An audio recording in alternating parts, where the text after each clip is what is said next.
मेरा नाम नाहिदा है। मेरी उम्र 20 साल थी। मैं लाहौर डिफेंस के इलाके में रहती थी।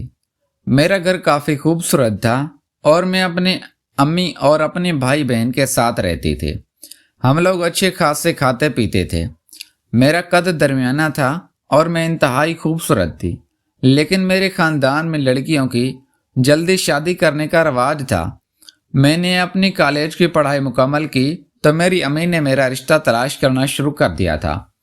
मैंने अपनी पढ़ाई मुकम्मल करने की बात की तो मेरे अब्बू ने मेरा साथ दिया, लेकिन ये शर्त रख दी थी कि जैसे ही मेरी पढ़ाई मुकम्मल होगी तो मेरी शादी मेरे अब्बू की मर्जी की होगी। मैंने उनकी बात मान ली और इसी वजह से मुझे मजीद कुछ साल की आज़ादी भी मिल गई थी।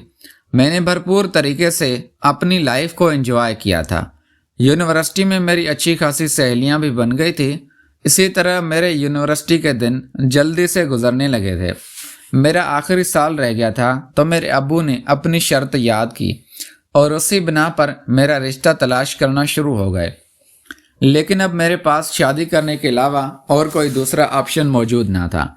मेरा 1 साल रह गया था और उस 1 साल के अंदर अंदर मेरे अब्बू ने मेरा रिश्ता तय कर दिया। मेरे ससुराल वाले पेशावर रहते थे।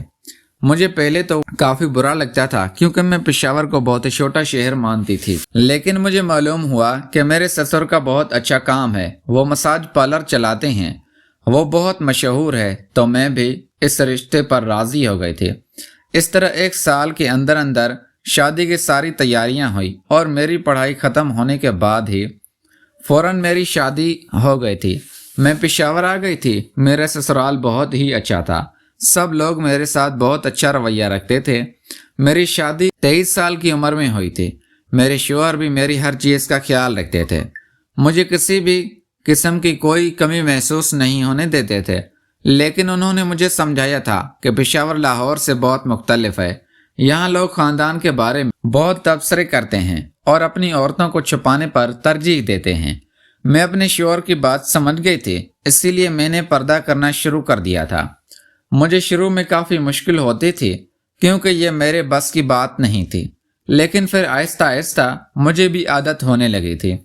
मैं अक्सर लाहौर जाती थी और 2-2 हफ्ते बाद पेशावर वापस आ जाती थी। लाहौर जाकर मैं अपना सारा काम करती थी क्योंकि पेशावर में मैं कभी घूमने नहीं जाती और मैं घर से बाहर बहुत कम निकलती थी। मेरे शौहर ने मुझे समझाया कि मैं सारी ज़िंदगी ऐसे नहीं रह सकती, इसीलिए अब मुझे सबसे खुल मिलकर रहना पड़ेगा। उसने 3-4 घर के बारे में मुझसे बात की कि वो ख़वातीन काफ़ी समझदार हैं तो मैं ज़्यादातर वक्त उनके साथ ही बैठा करूं। मैंने भी अब अपने हमसाए वगैरह से दोस्ती का हाथ बढ़ाया। वह सब मेरी खूब तारीफ़ करती थी कि मुझे बहुत अच्छा ससुराल मिला है। उसके साथ साथ वो मेरे ससुर के बारे में भी बहुत बातें करती थी। उन सब को पता था कि मेरे ससुर का मसाज पार्लर है और मुझसे कहती थी कि मैं वहाँ मसाज लेने जाऊँ, लेकिन मैं उन्हें टाल दिया करती थी क्योंकि मुझे शर्म आती थी। वो सब मुझसे क्यों कहते थे कि मेरे ससुर के मसाज में ताकत है और इंसान का सारा दर्द खत्म हो जाता है, लेकिन मैं फिर भी नहीं मानती थी क्योंकि मैं नहीं चाहती थी कि मेरे ससुर मेरा मसाज करे। मेरे ससुर मेरे साथ बहुत अच्छे थे, वो मेरा बहुत ख्याल रखते थे। मैं उनकी दिल से इज्जत करती थी क्योंकि वो उम्र में मुझसे बड़े थे। वो रोज़ मेरे लिए बाहर से कोई ना कोई चीज़ लेके आते थे। मुझे उनका मसाज का काम बिल्कुल पसंद नहीं था, इसीलिए मैंने अपने शौहर से बात की कि वो अपने अब्बू का काम बंद करवा दें और उन्हें कोई और अच्छा सा बिजनेस सेट कर दें। लेकिन मेरे शौहर ने कहा कि ये मसाज पार्लर उनका नस्ली कारोबार है जो कि उनके परदादा के ज़माने का चल रहा है, इसीलिए वो ये काम नहीं छोड़ सकते हैं। मैंने उनसे कहा कि ससुर को कहें कि वो अपनी जगह अच्छे स्टाफ को रख लें और खुद घर में रेस्ट किया करें। इस तरह उनका मसाज पार्लर भी चलता रहेगा और उनकी सेहत भी अच्छी रहेगी। मेरे शौहर ने इस मशवरे को भी रद्द कर दिया था। उस दिन के बाद से मैंने उन्हें कहना छोड़ दिया था।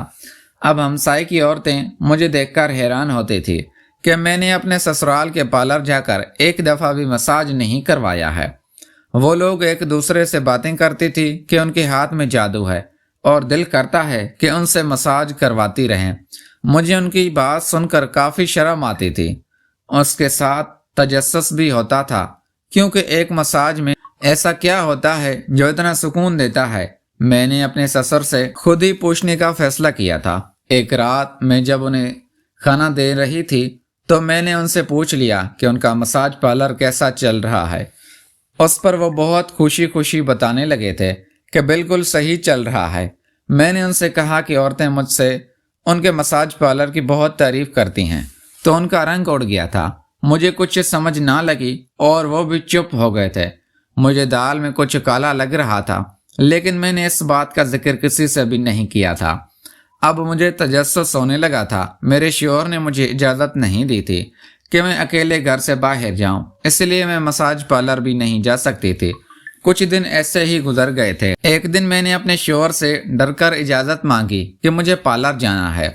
जब उन्होंने साफ मना कर दिया कि वो मुझे किसी अच्छे से मसाज लेकर जाएंगे और वापस भी खुद ही लाएंगे, मुझे हैरानी हुई कि मैं अपने ससुर के मसाज पार्लर क्यों नहीं जा सकती। इसलिए मैंने उनसे दोबारा कहा कि मुझे अपने ससुर के मसाज पार्लर ही जाना है। तो वो कहने लगे कि वो सिर्फ मोहल्ले की औरतों के लिए होता है और मैं लाहौर के डिफेंस से आई हूँ, तो मुझे वो मसाज पार्लर सूट नहीं करेगा।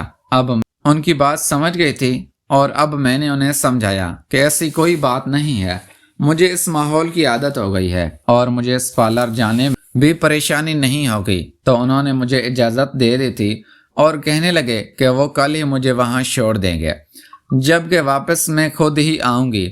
मैंने उनकी बात मान ली और शुक्रिया कहा। अगले दिन मैं पार्लर जाने के लिए तैयार हो गई थी। मैंने बुर्का और नकाब किया और अपने शौहर के साथ ही बाइक पर बैठ गई। उन्होंने मुझे 2 गली छोड़कर मसाज पार्लर के सामने उतारा और खुद वापस चले गए थे। मैंने बाहर से इस पार्लर को देखा था तो अच्छा खासा बड़ा लग रहा था, पर उसके सामने एक दरवाज़ा था जो बंद था। मैं सुबह 10 बजे के करीब इस पार्लर आई थी। मैंने दरवाज़ा खोलने की कोशिश की, पर दरवाज़ा अंदर से बंद था।